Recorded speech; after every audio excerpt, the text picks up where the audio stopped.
Hey everyone, welcome back to OnClower. Today, we're diving into the all-new 2026 Honda HR-V, a compact crossover that's been steadily evolving over the years, and for 2026, it brings a sharper focus on driving dynamics, tech, and efficiency.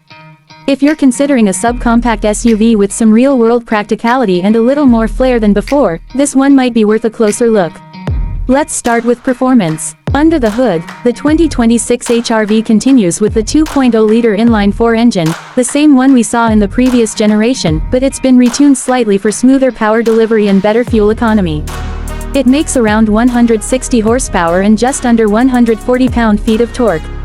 Not a powerhouse by any means, but for city driving, daily commutes, and the occasional highway trip, it gets the job done.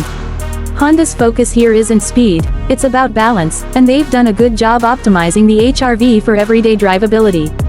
Paired with a continuously variable transmission, the 2026 HR-V feels refined and predictable. The CVT still doesn't offer the most engaging experience, but it does its job efficiently.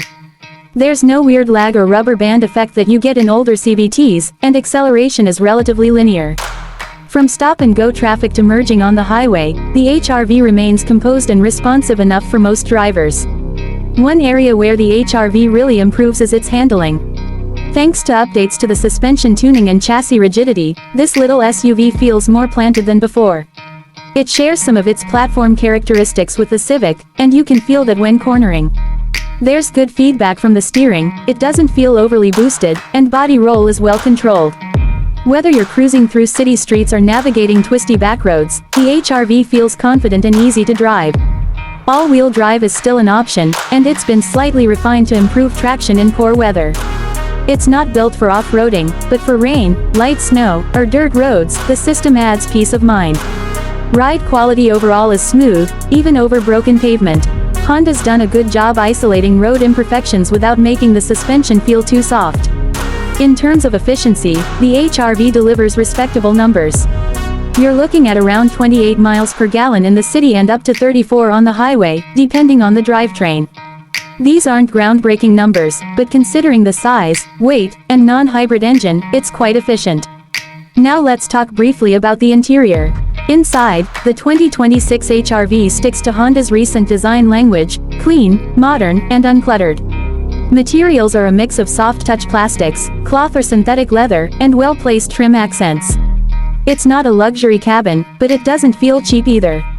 Everything is logically laid out, with physical climate controls and a well-integrated infotainment system.